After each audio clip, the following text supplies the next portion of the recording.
Hello and welcome. Find a place to pull over for a while, let the engine cool, and listen close. There are some roads in this country that are more than just asphalt and paint. They're veins of history, scarred with stories and soaked in the blues. And tonight, we're driving the most legendary one of all. We're heading down Highway 61, the Blues Highway, a stretch of road that connects the heart of the country to the deep south. But we're not just looking for landmarks, we're looking for the echoes left behind.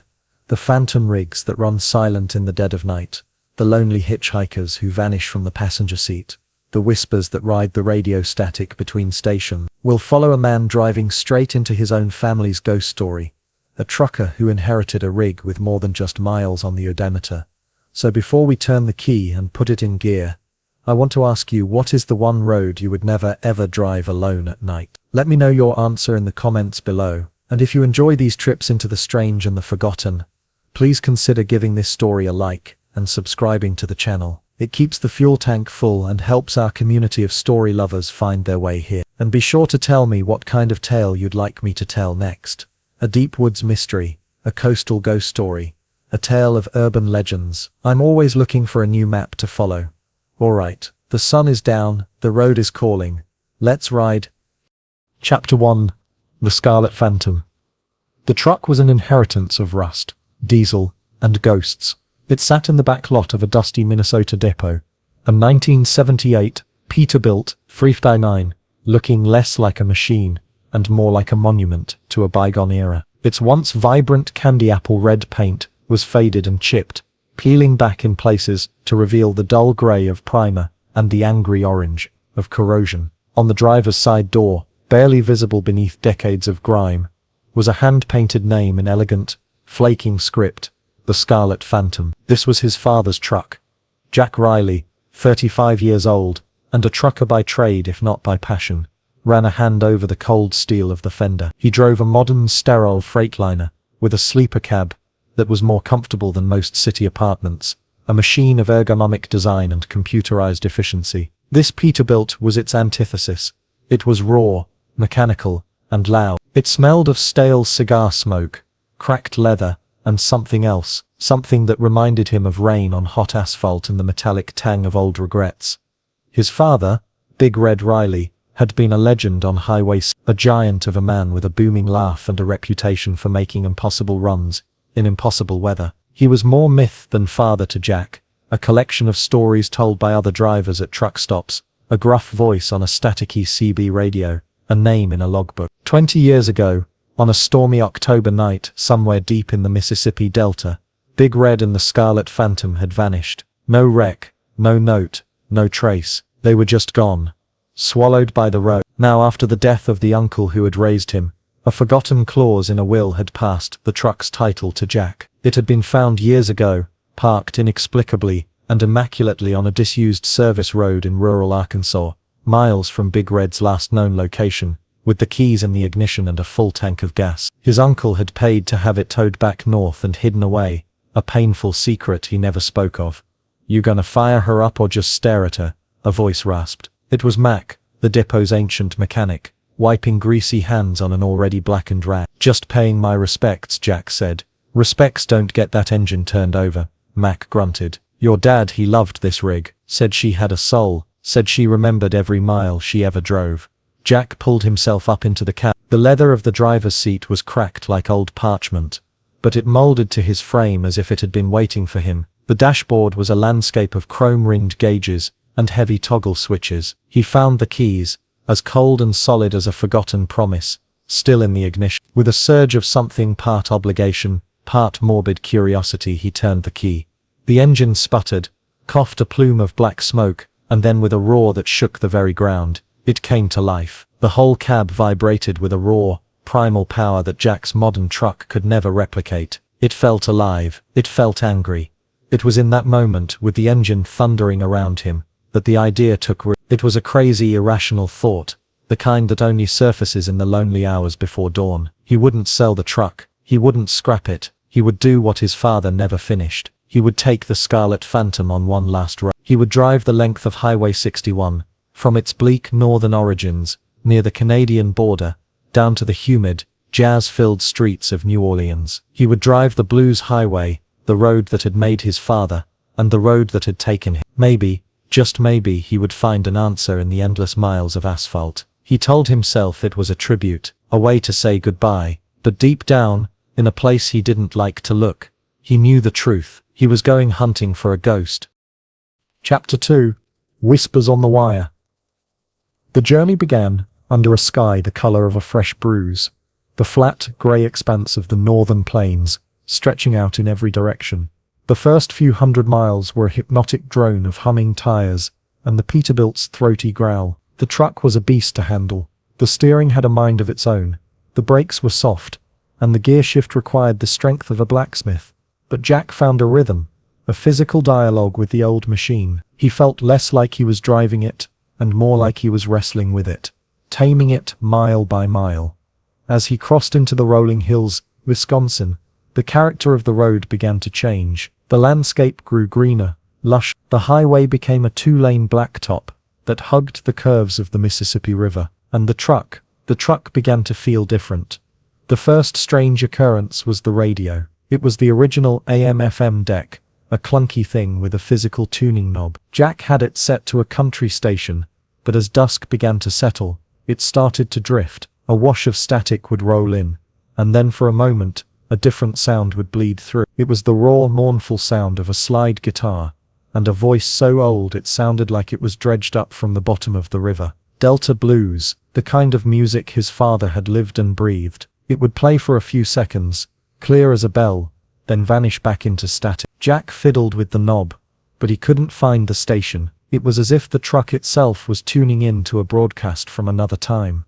He pulled off for the night at a place called the Crossroads Inn, a classic roadside diner and motel complex just outside of Davenport, Iowa. The diner was a time capsule of chrome, red vinyl, and checkerboard floors. The air was thick with the smell of fried onions and strong coffee. He took a seat at the counter, and the waitress, a woman with a weary smile and a name tag that read Brenda, poured him a cup of coffee without asking. "You're new," she said, her voice a friendly Midwestern drawl. "Don't see many long noses like that Peterbilt anymore." "That a 359? Good eye," Jack said. "She's an old one. She's a beauty. Looks like a ghost, that old red paint." The word hung in the air. Jack looked up from his coffee. An old man in a greasy flannel shirt nursing a piece of pie at the end of the counter chuckled. "She ain't the only ghost on this road, I'll tell you that," the man said, his voice a gravelly rumble. "You drive 61 long enough, you see things that ain't quite right." Brenda rolled her eyes. "Don't get Earl started." But Earl was already started. "Seen it myself. 30 years driving this route. See truckers who ain't there. Their rigs runnin' silent as a cat. No lights on till they're right on top of you. And then there's the hitchers, the ones who appear in the rain and are gone by the time you cross the next county line." Jack felt a prickle on the back of his neck. Just stories, right? Truck stop legends to keep the rookies away. Earl took a slow sip of his coffee, his eyes twinkling in the low light. "Stories come from somewhere, son. This road, she's old. Got a long memory, especially the further south you go. Down in the Delta, that's where the devil tunes his guitar. That road, she remembers everything. And sometimes she plays it back for you." Later that night, in the sterile, musty-smelling motel room, Jack lay awake, listening to the rumble of trucks passing on the highway. He thought about the radio, the Phantom Blues station. He thought about Earl's words. He was a practical man, a man who believed in engine trouble and driver fatigue, not ghosts. But as he drifted off to sleep, he could have sworn he heard faint and distant on the wind, the sound of a slide guitar, playing a sad, lonely tune. Chapter 3. The Girl in the Rain. The rain started just south of St. Louis, a sudden, violent downpour that turned the world outside his windshield into a churning grey blur. The Peterbilt's old wipers fought a losing battle against the deluge. It was night, and the highway became a treacherous tunnel of blinding headlights and slick black asphalt. Jack was hunched over the wheel, his knuckles white, his eyes straining to see the road. The rhythmic thump-thump of the wipers and the roar of the engine were a deafening, hypnotic cocoon. That's why he almost missed her. She was standing on the shoulder, just at the edge of his headlight beams, a lone figure in the torrential rain. She wore a simple, light-colored dress that was soaked through, clinging to her thin frame. She had long dark hair plastered to her face, and she wasn't trying to flag him down. She was just standing there, looking out at the road, a picture of absolute desolation. His training, his common sense, every instinct screamed at him to keep going. Picking up hitchhikers was career suicide, and picking one up in the middle of a storm on a dark highway was just plain stupid. But there was something about her, something impossibly lost and vulnerable. Before he could talk himself out of it, he was pulling the massive rig onto the shoulder, the air brakes hissing in protest. He leaned over and pushed the passenger door open. "Get in, you'll catch your death out there," he yelled over the storm. She didn't seem surprised. She simply walked to the cab and climbed in, moving with a strange, weary grace. She settled into the passenger seat, dripping water onto the worn floor mats. She looked to be about 19 or 20, with large, dark eyes that seemed to hold a deep, ancient sadness. "Thank you," she whispered. Her voice was soft, barely audible above the engine and the rain. "No problem. Where you headed?" Jack asked, pulling the truck back onto the highway. "Just south," she said, her gaze fixed on the rain-streaked windshield. A little ways further, they drove in silence for a while. The cab, which had felt empty and lonely moments before, now felt charged with an unspoken tension. Jack tried to make small talk. "Bad night to be caught out. Car breakdown." She shook her head slowly. "I was just waiting for a ride," she said simply. The cryptic answers were unsettling. He glanced over at her. Her dress looked old-fashioned, like something out of a photograph from the 1960s. Around her neck, she wore a simple silver locket.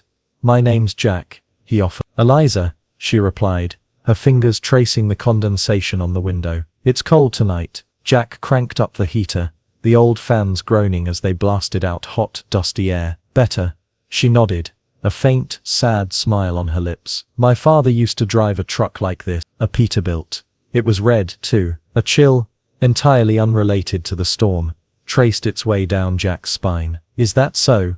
He used to say the road has a memory," she continued, her voice taking on a distant, dreamy quality. "He said all the sad stories stay here, and sometimes if you're listening you can hear them." They were the same words Earl had used at the diner. Before Jack could ask her about it, she pointed a delicate finger ahead. "Here, you can let me out here, here." Jack looked around. There was nothing, just an old, rusted sign for a town called Cypress Bend that must have vanished decades ago, and a dirt track disappearing into the dripping trees. "There's nothing out here for miles. This is my stop," she insisted, her voice gaining a strange urgency. She already had her hand on the door handle. Reluctantly, Jack pulled the truck over. "Are you sure about this? I can take you to the next town." "Thank you for the ride, Jack," she said, and then she was gone, slipping out of the cab and vanishing into the darkness and the rain, as quickly as she had appeared. Jack sat there for a long moment, the passenger door still ajar, the rain drumming on the roof. He felt a profound sense of unease. He closed the door and was about to pull away when his headlights caught a glint of something on the passenger seat.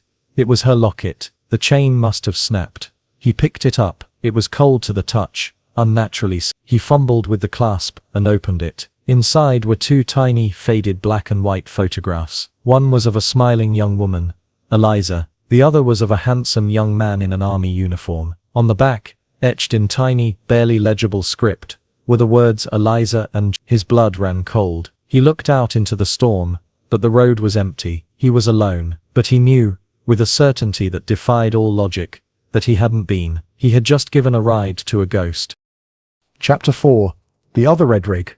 The encounter with Eliza left Jack deeply shaken. He tried to rationalize it. A strange girl, a coincidence, his mind playing tricks on him in the fatigue of the storm. But the weight of the silver locket in his pocket was a cold, hard fact that defied explanation. He drove through the night, pushing south into the flat, sprawling darkness of the Arkansas Delta. The rain had subsided, leaving behind a thick, spectral mist that clung to the fields and swamps lining the highway. The world was reduced to the twin beams of his headlights cutting a path through the rolling vapor. It was in this disorienting, dreamlike landscape that he saw it for the first time. It appeared in his rearview mirror, a pair of faint headlights emerging from the mist far behind him. It was another truck, he assumed, the only other soul on this lonely stretch of road. He watched it for a few miles as it steadily gained on him. As it got closer, he could make out its shape, a long nose conventional, just like his, a Peterbilt. Then he saw the color. In the brief, fleeting flashes of light from a passing road marker, He saw that it was red, a deep, candy apple red. Jack's heart began to hammer against his ribs. He gripped the steering wheel, his eyes darting between the road ahead and the mirror. The truck was closing the distance fast, far faster than a rig of that size should be able to move. It pulled into the opposing lane to overtake him, and as it drew alongside, Jack stared in disbelief. It was a 1978 Peterbilt 309, identical to his own down to the chrome trim and the tall exhaust stacks. There was no name on the door that he could see, but he knew it was a mirror image, a phantom twin. He looked for the driver, but the cab was steeped in a shadow so deep it seemed to swallow the light. He couldn't see a face, not even a silhouette.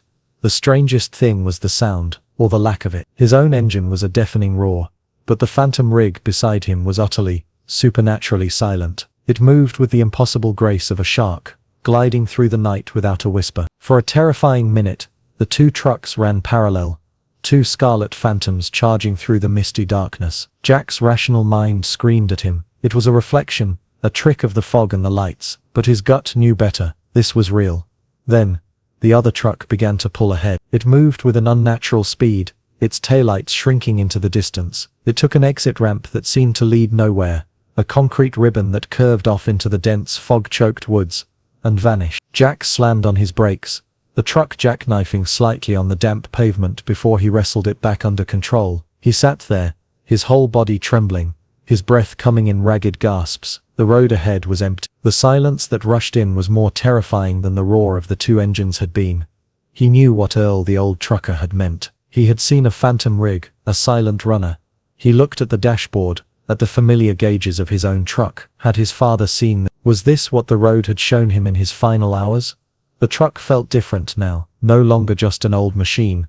It felt like a conduit, a tuning fork for the strange, sad frequencies of the highway. And Jack was no longer just a driver. He was an unwilling passenger on a journey into his father's haunted past. He put the truck in gear and drove on, knowing that the deepest, darkest part of the Delta was still to come, and the highway had not yet finished telling its story.